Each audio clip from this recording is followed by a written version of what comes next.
business, and I've got one too. You can't mind your business. What's the matter with you? Welcome to the Brand Shorthand Podcast. I'm your host, Mark Vandergrift, and with me today is our professor of positioning, Lorraine Kessler. Lorraine, guess what starts today? The DNC. Yep. So what will most interest you, because I know you'll be watching it, what most interests you in terms of a positioning perspective? What do you think they'll do? Well, this is really interesting because, in positioning, the key tenet, right, is that differences drive choice.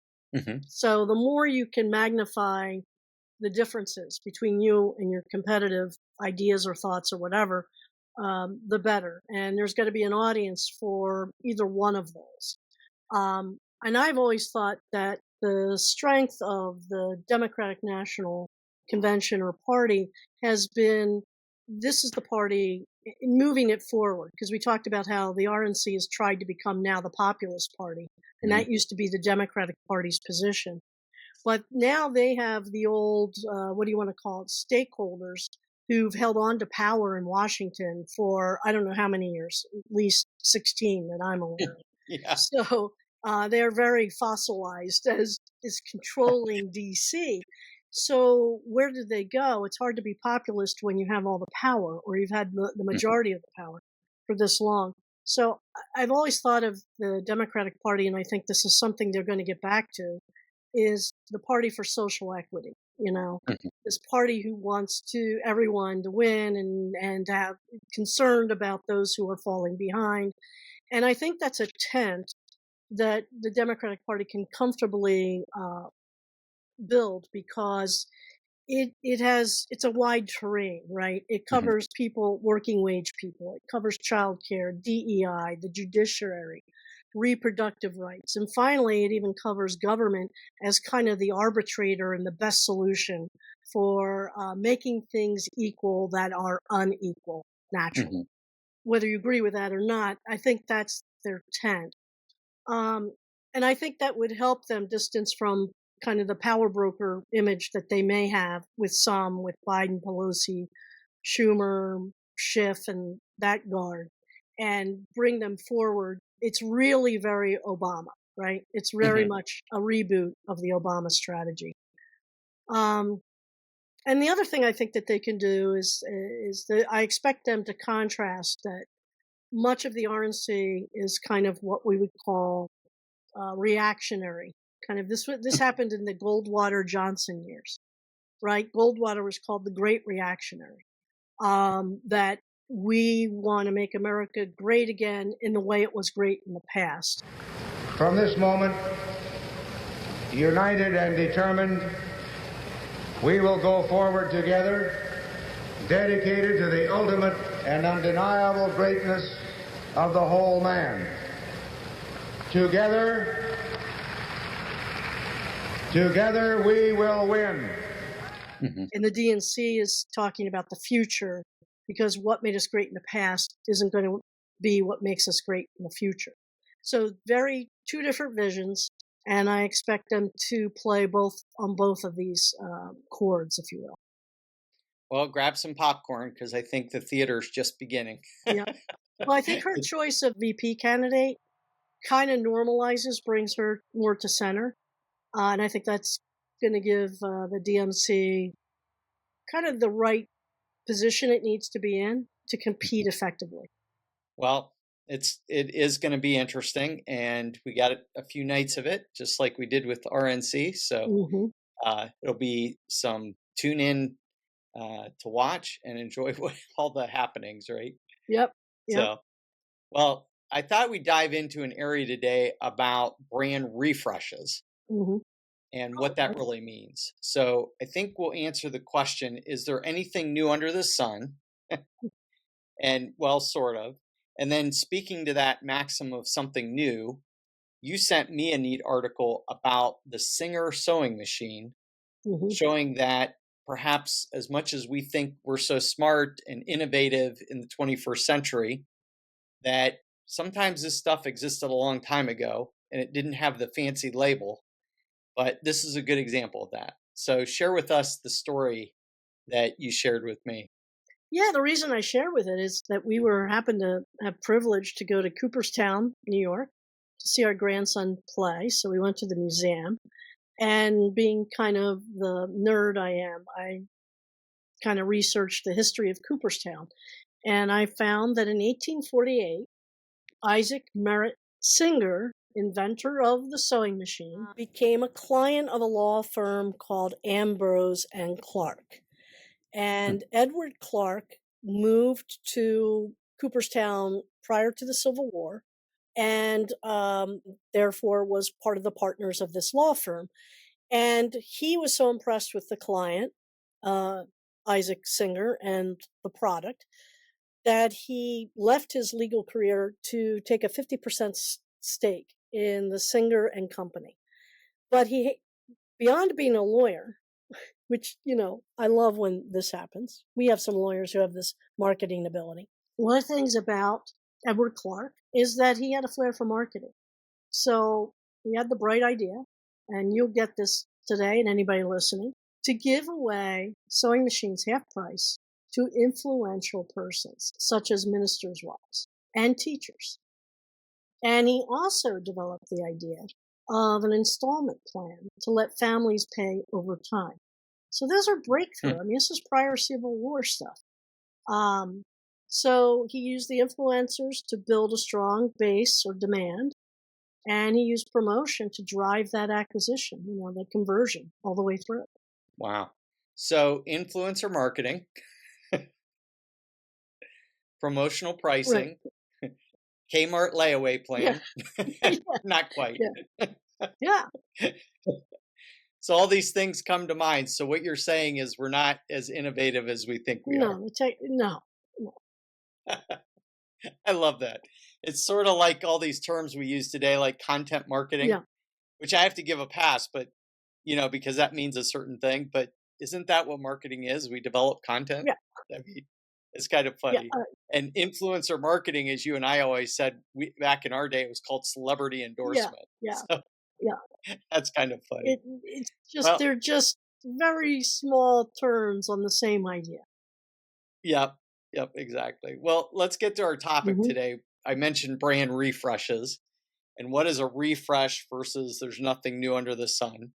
I put brand refreshes in quotes because I'm not sure we can properly refer to all of these that we're going to talk about as brand refreshes. Yeah. Logo refresh might be more appropriate in some cases. So let's define what we would say is the definition of a brand refresh. And then more importantly, what's the goal of doing that?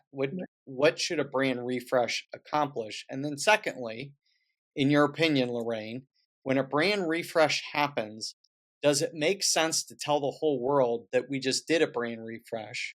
Or do we want them to pick it up by osmosis, like organically, just they know something's different, but they aren't sure what's different? All right, with two questions. Well, first is a brand refresh is much deeper than just a logo change, right? Because a logo is just your identifier. And you can refreshing your logo because you want it to aesthetically be more in tune with today's tastes and what have you, and make something seem a little more relevant, whatever. But a brand refresh should go much deeper. It goes to the meaning of the brand. I mean, the real meaning. And Guy Kawasaki is famous for saying, make meaning and make money, right? So it's much more global in terms of what it should touch. It touches everything from the logo, the website, your videos, your spokesperson, how you do your advertising, and basically the product, even the channels you sell through. These are all the things. So, and the consumer or customer you want to attract or keep, and then who do you want to attract? So it's much more pervasive, deeper, and broader. So that's really important. And of course, when you're doing that, I think your second question was, do you keep that kind of quiet? What's the goal? What's the goal of it in the end? Why do it? Yeah, well, the goal, as we talked about, brands lose relevance. And the loss of relevance, the speed of loss of relevance depends on the industry and market. There are certain industries and markets where relevance can be lost very quickly, particularly those that are more fashion driven, right? More style driven, more luxury driven, versus, let's say, engineering or manufacturing driven, business to business. So it really does depend on the category itself. But, it's really important to make sure that your brand is staying current with those tastes and with what's relevant to customers as they change attitudes, because attitudes shape behaviors. And markets are dynamic, so you have to do that. So you have to have your pulse on the customer and where they are and what they expect, and make sure your brand hasn't gotten stale. Because, as we talked about, once you lose that fascination, it's really hard to get that back, right? And so that's important. Well, what I hear you say is, even though most of these are logo refreshes that define themselves as a brand refresh actually doesn't need to touch the logo. I think GE is a good example of that, right? Well, yeah, it doesn't have to touch the logo. Yes, because GE hasn't changed their logo, I think, in forever. I mean, they patently But they've done brand refreshes. Right. But they've done brand refreshes because they've done it through product and channel and manufacturing and engineering and innovations in all sorts of ways. And whereas other brands, and you probably don't even notice it, it's kind of organic. Apple's gone through a number of different logo mutations. I don't recall them doing a big to-do about it. They just kind of introduced a simplified, as if you look at the beginning with all the colors that they used to have with the Apple logo, they just got simpler, and simpler. And they didn't put a press release out before every change, right? So you really do, it really requires discernment. It really requires kind of a good judgment. Yeah. Well, let's talk about a couple that have gone on recently. We have a litmus test here, I think, about what we're calling a logo refresh versus a brand refresh, which touches the bigger meaning of the brand and what its value is. So the one that caught my eye recently was Best Buy. Lorraine, what's your take on this one? Well, I think Best Buy's got a lot of pressures and troubles and going on. And I'll start with their tagline. They have the new tagline, "Imagine That," which by itself, typically I'm not a fan of taglines that are so generic that could almost be applied to everything from imagine that desserts to imagine that clothing. Etsy. To imagine that weight loss to I mean, it's a tagline that imagine that could work almost for anything. So that's usually just not a good idea, right? We would like something much more specific.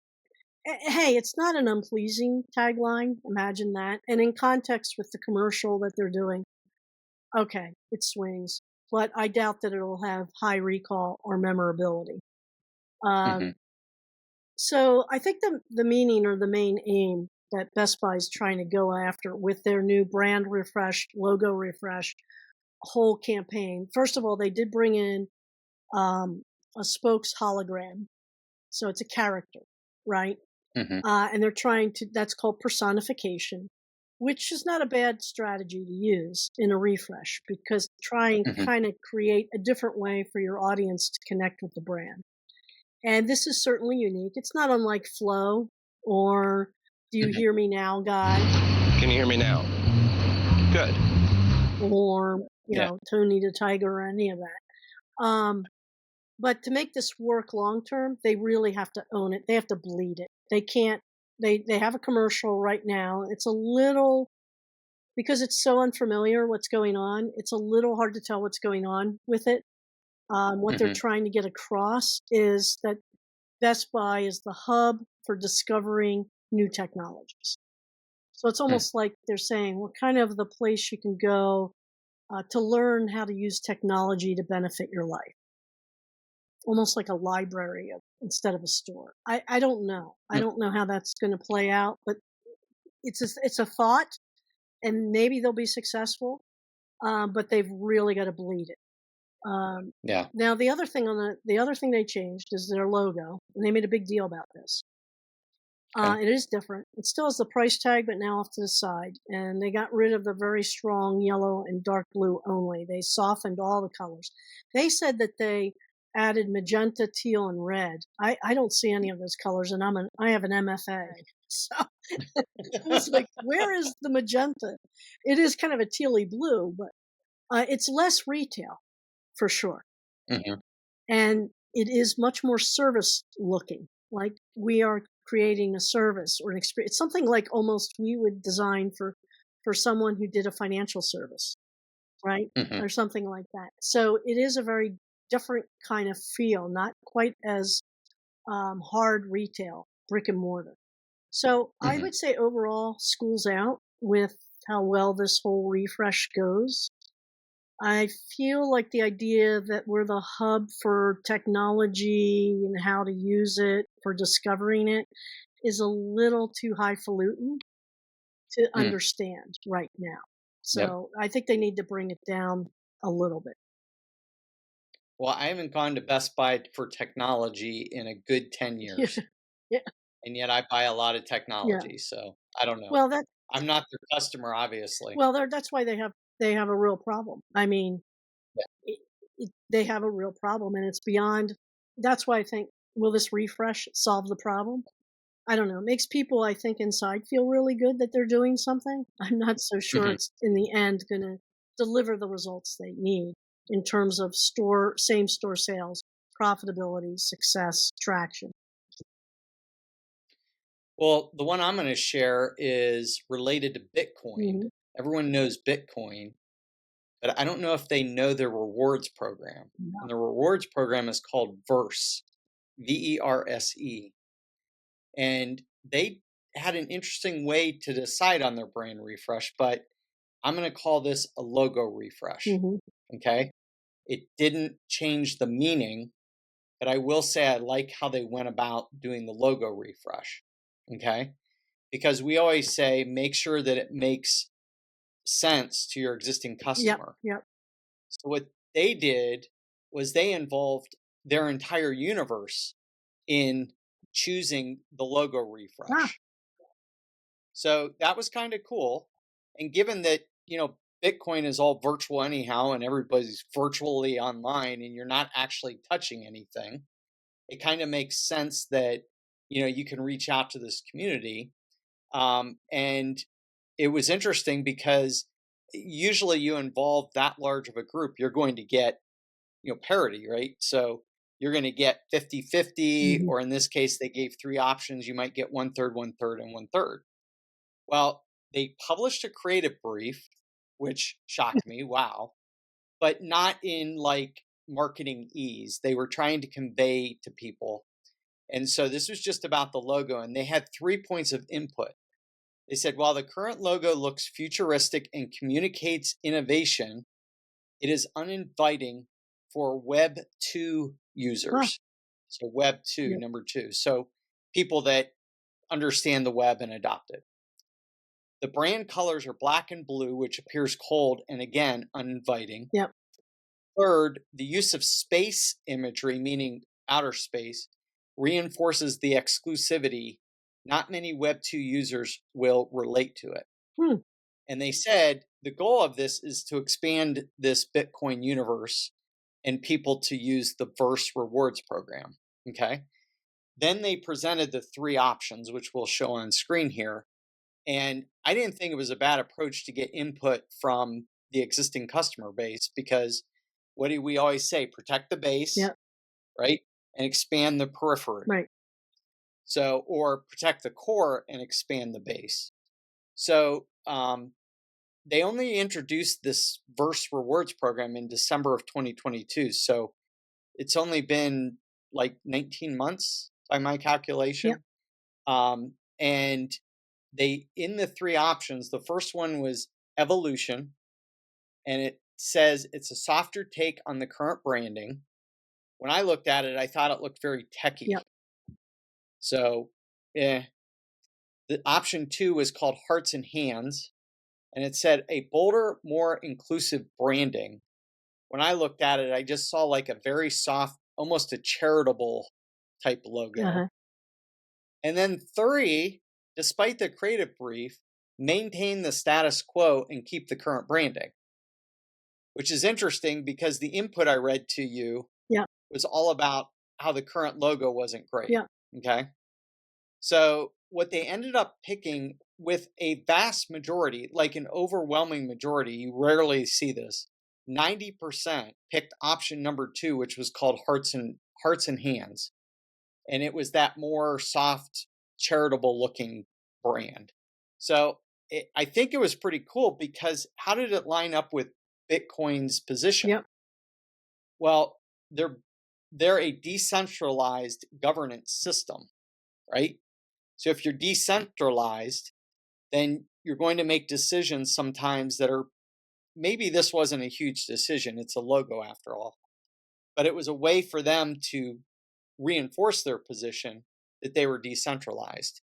So I think their statement was this mechanism empowers all verse holders to have a say in the ecosystem's growth and future direction, ensuring that decisions reflect the community's collective vision.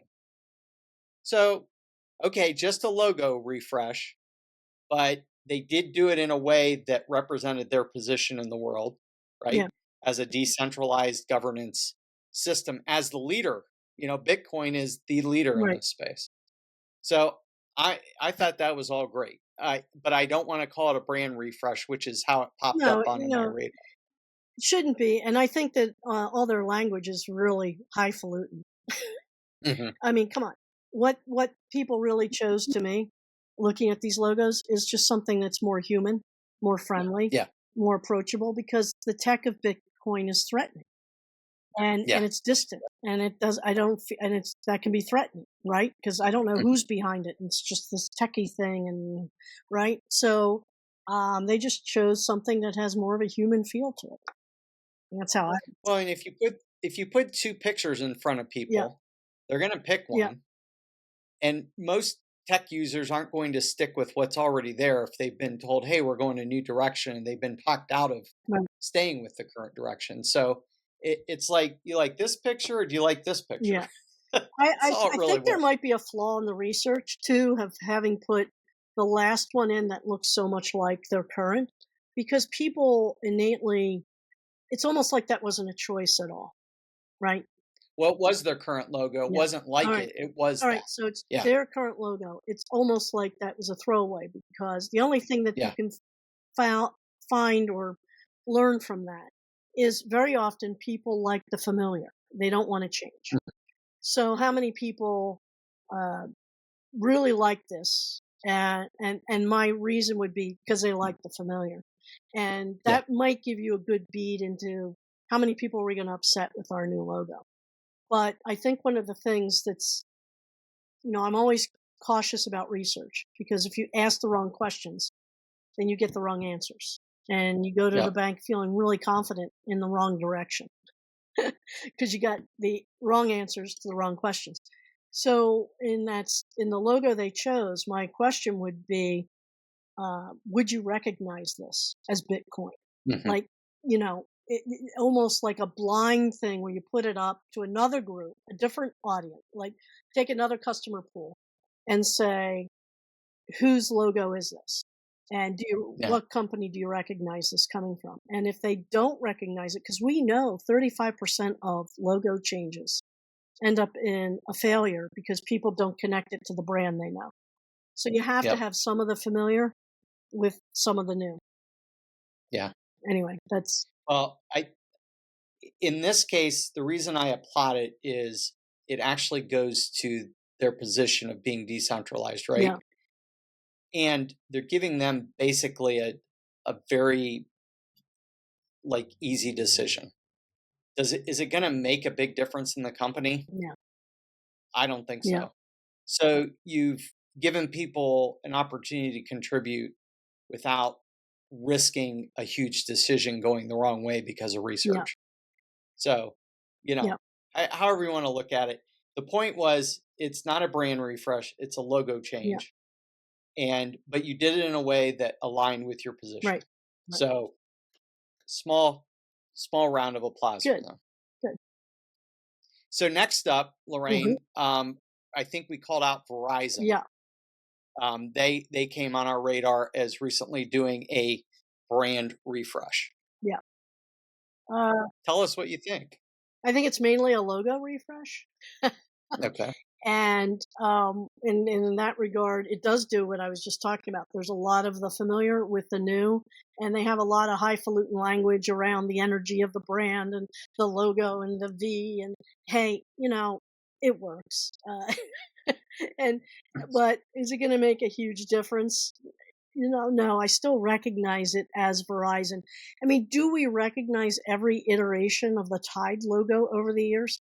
I mean, it's always interesting to take Tide packaging and then put it together. Most people don't even know how it's changed. I almost see the Verizon logo change as that kind of subtle. It's not overly dramatic. I think, and sadly, I have a very bad experience with Verizon, so I am jaundiced. I switched from AT&T to Verizon because I was promised a certain guaranteed price, the things they're talking about now, a simpler billing, a simpler way of working. It was the worst. So I hear them saying a lot of the same things. And what I thought was really, they're now offering guaranteed pricing for up to 4 years. No hidden fees. I'd be interested to see that. No equipment charges. That would be good because they were socking me with equipment charges. But sounds good, but they got to deliver. They operate like a monopoly. And the communication between the store who sells you this and corporate is abysmally bad. Even my store agents who gave me a guaranteed price, and I never got that guaranteed price in the 6 months I was with Verizon, could not get the main corporate to honor what they negotiated with corporate when they sold me my plan. So, and then they have all these services, like this Verizon Access. It's really robust. It's confusing it's internet and it's certain programming and it's better subscription prices. It's easier to buy a Roku. It's easier to buy an Apple over the top. I think they're going so broad and have so many services. It's mind numbing. And I don't know how many people really are spending that much time to figure all this. And if you feel like you're already buying from a monopolized carrier to begin with, how much power do you want to give them over your digital life or social life? Yeah. So the promise of simplicity that they had was the one after all this explanation in their, what they call their refocus or rebranding or whatever they called it. They said it's the promise of simplicity. There was no simplicity in any of it. So I think they set up a lot to live up to operationally, that they, as a large, huge, bureaucratic corporation monopoly, will have a very hard time delivering. That's me. I'm jaundiced, so anybody can take me on, but I guess time will tell with them. Well, the summary is the logo is the only thing being refreshed with the same blah, blah, blah language. Yeah. And Lorraine doesn't like Verizon. That was what I took away from that. Yeah, good luck with you when you go to a Verizon. Hey, that world. It's crazy. The bigger they are, the more complicated they make it. The billing is multiple pages. So, what would be simple if they had a one-page bill? Yeah. Yep. Well, I think that's why Cricket and Boost Mobile and some of these others are so popular. Yeah. Is there a layer on top of that to make it easier for the consumer? Right. So, I know we had Boost Mobile, I think was one that was on the list at one point. And I think they're very successful right now. And it's probably because they're making it easier on the consumer, which is really what any technology's goal should be. Right. And Jack Trout used to say, God bless him, in the day when VCR came out, people want to push a button and have it work. Yeah. Right. And the more complexity you add, the more suppression. We talk about Yeah. marketing and how you suppress a sale. I think you suppress sales. Yeah. Well, that speaks to the whole Mhm. organization too. Mhm. It's not just the marketing, it's the whole Right. experience around the company. And if you're going to be about simple, you better be about simple even in your billing. Right. So anyhow, well, I'm going to take the next one, and this is one where they're not touching the logo as far as I'm aware. Yep. This is Zales. Okay. You familiar with Oh yeah. Zales? Oh yeah. Hmm. Yep. So I would classify this one as expansion of the brand. Hmm. And I applaud it as a brand refresh, but a refresh in as it's expanding. They are doing two primary things.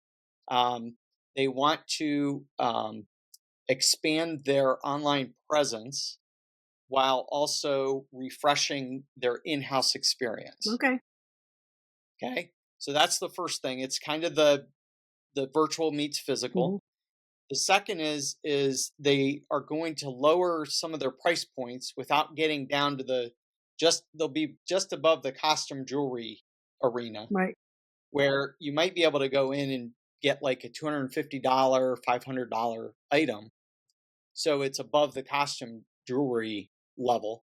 And they're going to have more out for people to touch and feel. So that goes back to the in-store experience. Right. Zales has been a dated brand over the years. And what they found out is they're selling a lot less forever jewelry, because people aren't getting married like they used to. But what they are selling is very high-end stuff. You can go into the store and get a $75,000 piece of jewelry. But now what you can do is also go in and get a $250 piece of jewelry. So theirs is really what they're trying to do is work on what is a 100-year-old company that has become stale, like you've talked about with a couple brands, and they realize that they need to become fresh, as in the brand refresh, and work on both the virtual, the physical, and also the price points. They, new commercials and things like that to help with the brand refresh. So to me, it is working on their meaning. And it doesn't have anything to do with adjusting their logo. At least the news item that I read had nothing to do with just a logo refresh. Well, interesting. So I wasn't aware of that. yeah, The only thing that catches me is that I lose everything. I lose every pen. I've had 3 Mont Blancs, right? I lose jewelry. I lose eyeglasses. I never would want a $75,000 jewelry ever, but even 250 would push me. But God bless the people who do, and I have people who yeah. are. My sister is a jewelry fanatic, so she would love that. But that's Well, tell us about our next one, Vera Bradley. I don't want a purse. Purses are for girls. Dwight, that's not necessarily true. Do you read GQ? No. Okay, I do. They're like mini briefcases, all right? Lots of guys have them. Like those? Yes. Yeah, Vera Bradley, I would say, was the favorite quilted fabric handbags, right? Famous for their prints that were almost kind of a little bit 70s, a little bit hippie-ish flowers, and became a fan favorite of boomer soccer moms, in my generation. And then things really went south. They were losing lots of money, having trouble making profit, and so a new CEO, Jackie Audrey, came in, and she was able, through cutting many C-suite jobs. Obviously, they got too fat at the top. We really, 18 months ago when I joined, we started this really comprehensive analysis of the business and looking at everything from our store experience, our website experience, our products, everything that we could affect, and came up with this plan that is really a 4-pillar plan. I've talked about this a lot. That's what Project Restoration is. They returned $7.8 million in profit in March. So then she and her CMO marched on to Project Restoration. Very ambitious. This was not a logo refresh only. Now, in in retrospect, Vera Bradley has had 4 different logos in its history, very different from even the new one. And none of them, the new one's very nice. It's very diminutive, very friendly and approachable. It fits the brand. But the first one was like a signature, Vera Bradley. So obviously the success or failure of this brand has nothing to do or very little to do with the logo, right? So when we're talking about project restoration, we're talking about something much more fundamental. In fact, Jackie Audrey, the CEO, said that fundamentally, and this is a good definition of it, fundamentally brand transformation is about evolving our product and making our brand more relevant to today's consumer. So I think that's a pretty good definition. We talked about relevance as being very key. So the launch of this has come out with some new patterns and some new fabrics. So they touched their product, their channels. It's pretty pervasive in terms of what it involved.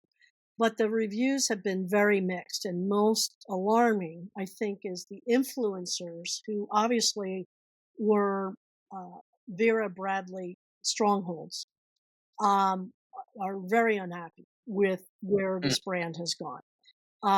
They say, some of the new fabric is like gabardine and muslin, and that's okay. But the nylon they're putting inside some of their cosmetic bags are cheap. There's a feeling, and these are among core customers, the people who really love the brand and were looking forward to the restoration. They cite that there's a reduced cost at a cost and quality. So a bag that was 120 is now 100, but there's an obvious loss of quality in the fabric, in the stitching, in how things are put together, what's called the bundies inside. That Vera Bradley was known to this audience, the core audience, for what they call collections. So if you liked a certain print, you could get that in a big duffel, you could get it in a backpack, you could get it in a cosmetic bag. Now it's skip and miss. So there isn't that collection idea. You might like a pattern, but you're not going to find it in your cosmetic bag, and you're not going to find it in the duffel bag. And a couple of quotes that I read on these posts from these influencers who are loyalists. One was, I was shocked when I went on the Vera Bradley site and saw everything had changed. I don't like it when companies alienate their existing customers in hope of possibly attracting new ones. So Vera Bradley went on record and said, our customers 35 to 54, but we want to attract 18 to 24-year-olds who are collegiate. And it doesn't seem like, we'll see how that plays out for them. Another quote. Sounds like they want everyone. Yeah. And 18 to 55. And oh, by the way, we already had the 55 plus. So yeah. So here's another quote. I've been using Vera Bradley since like high school. Laugh out loud. Now I hate everything on their site. I'll never buy another thing from them. So here's the key. If they're trying to go after this 18 to 24 younger and the new patterns are very bold, some are even somber, which doesn't kind of reflect where the brand has been. Time will tell. Staunch customers rated a fail, and maybe these new customers, the younger generation, time will tell, respond to it. But if they don't, and you lose more of your core customer, then it's a net zero. Then you're losing. So, yeah. But I'm not a fashion person. I think this is a very hard. Of all the places I'd want to be in, fashion's the least industry I'd want to be in, because it's so subject to turmoil and turnover and change and what have you. Well, to finish off our discussion of brand refreshes, let's discuss a few that are in the rearview mirror. Okay. Yep. And I picked these up from just some of the discussions we've had over our last 50 episodes. I'm going to throw a couple out to you, and maybe you can say whether they were boom or bust. Let's go with Dunkin'. which was Dunkin' Donuts, is now just Dunkin'. Right. What do you think about that I one? think that's perfectly fine. I think that's a good refresh. I think they were very patient in how many years they took to go to the shortened name. And I'll go back to what we talked about earlier, General Electric, GE, right? We were talking Mhm. about their logo. But General Electric, most people call GE, and GE calls itself GE today because people called it that first. And Mhm. Kentucky Fried Chicken, I'll make that analogy. People called it KFC before Kentucky Fried Chicken went to KFC. If people give you that shortened, abbreviated name, you can go with it. I think that Mhm. most people, in terms of their style, their colors, their logo, they've remained fairly constant and they've refreshed. They've done just like what I've said, the Tide kind of evolution, where you'd almost have to see today next to the old to see what the difference is. So they've maintained a wonderful continuity through their modernization without disrupting what I would call the recognition for the brand. So I think it's a win for them. Good. Well, the one I'm going to give a thumbs up to is Burger King. Not a fan of the food. Don't get me wrong. Not a Burger Yep. King fan. I like my stomach the way it is. But the fact that they went back to their position and then adding to that with You Rule gives a very good 2020s vibe of the attitude of our society. Right. And so to me, they might have done a little bit with their logo, but what really strikes me is that in their brand refresh, they went back to what built them great by going against McDonald's, having the same thing the same way all the time. Don't dare ask for no onions because you'll be in the waiting line for a long time. Whereas Burger King was always about having it the way you want it, have it your way, Hmm. and now You Rule. Right. So that one and Duncan I thought were both good examples for being in the rearview mirror and saying good job on the brand Yep. refresh. Yep. I agree. Yep. Good. Well, thank you for all those who joined us today. And if you haven't liked, shared, or subscribed, or told your best friend about the Brand Shorthand podcast, please do. And if I didn't say it, Lorraine, I know you like me to reiterate it. Please subscribe. And until next time, have an amazing day. Monday. Ain't nobody's business but my own.